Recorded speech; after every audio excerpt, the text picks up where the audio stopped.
সংগ্রামী বন্ধুগণ, আমরা মূল কথা মূল বক্তব্য আমাদের প্রধান অতিথির কাছ থেকে আমরা শুনব। সালামু আলাইকুম, আশা করি সবাই ভালো আছেন। আলহামদুলিল্লাহ, অবশেষ আমাদের যেই মুরগির সেটআপটা আমরা তৈরি করতেছিলাম সেটা আমাদের গোয়ালের সামনে এবং এক পাশ অলরেডি আমরা তৈরি করে ফেলেছি এবং অন্য পাশে আমাদের কাজ চলতেছে। যদিও এই ভিডিওটা আমাদের একদিনের ছিল না, এটা আমাদের 2 এবং 3 দিনের ভিডিও ছিল। তো যাই হোক, আমরা অনেক ব্যস্ততার মধ্যেই সময় পার করতেছি।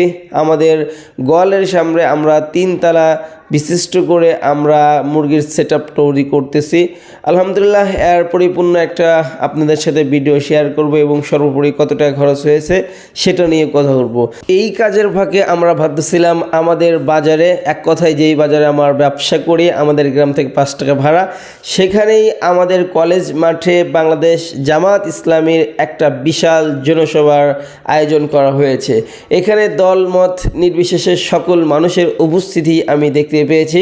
এক কথায় আমাদের এলাকায় এবং যারা আওয়ামী লীগকে পছন্দ করেন অথবা যারা বিএনপি পছন্দ করেন এবং অন্য অন্য দল পছন্দ করেন, এটা প্রকাশ্যে যাদেরকে আমরা দেখেছি এবং যারা চিনেছি তাদের সবার উপস্থিতি আমরা এই জনসভায় দেখতে পেয়েছি বিশেষ করে। তো যাই হোক, এক কথায় এখানে আনন্দের একটা বন্যা বয়ে গিয়েছে, কারণ বাংলাদেশ জামাত ইসলাম আজ অনেক বছর যাবৎ তারা প্রকাশ্যে দাওয়াতি কাজ করতে পারে নাই।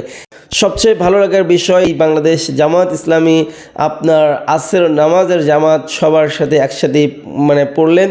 তো যাই হোক, এটা একটা মনোমুগ্ধকর পরিবেশ ছিল, কারণ বাংলাদেশ যতগুলো দল রয়েছে এই দলগুলোর কোনো একটা জনসভায় আপনি নামাজের এই ধরনের আপনার সিস্টেম হবে না এবং নামাজের যে গুরুত্বটা সেটা তারা কখনোই দেবে না। এই জন্যই আমার একান্তই পছন্দ বাংলাদেশ জামাত ইসলামী। আর এই জামাত ইসলাম এক কথায় তাদের স্লোগান আল্লাহর আইন চাই এবং সৎ লোকের শাসন চাই। আবার বাংলাদেশে আরেকটা দলের কিন্তু একই স্লোগান না, অন্য অন্য দলের অন্য অন্য স্লোগান, যেমন বাংলাদেশ আওয়ামী লীগ এই দলের স্লোগান হলো জয় বাংলা জয় বঙ্গবন্ধু, এবং বাংলাদেশ বিএনপির যে স্লোগানটা এটা শহীদ জিয়া অমর হোক, বেগম খালেদা জিয়া জিন্দাবাদ। তো এক একজনের এক এক স্লোগান, তবে আমার পছন্দনীয় আল্লাহর আইন চাই সৎ লোকের শাসন চাই, এটা আমার একান্তই পছন্দনীয়। তো যাই হোক, সবশেষে আমরা ওখানে একটু সময় ব্যয় করে আমাদের আজকে 3 দিনের মাথায় আমরা এই ভিডিওটা ধারণ করা, এখানে আমাদের মূল সেটআপ তৈরি হয়ে গিয়েছে এবং আমরা 2য় তলায় আমাদের কোয়েল পাখির সেটআপ দিয়েছি। তো সবাই ভালো থাকবেন এবং পুরোপুরি সেটআপ নিয়ে আপনাদের সাথে বিস্তারিত কথা বলবো। সবাই আমার জন্য দোয়া করবেন, আমিও আপনাদের জন্য দোয়া করি। সবাই ভালো থাকবেন, দেখা হবে অন্য কোনো ভিডিওতে। ততক্ষণ পর্যন্ত সবাই সুস্থ থাকবেন। আসসালামু আলাইকুম ওয়া রাহমাতুল্লাহ।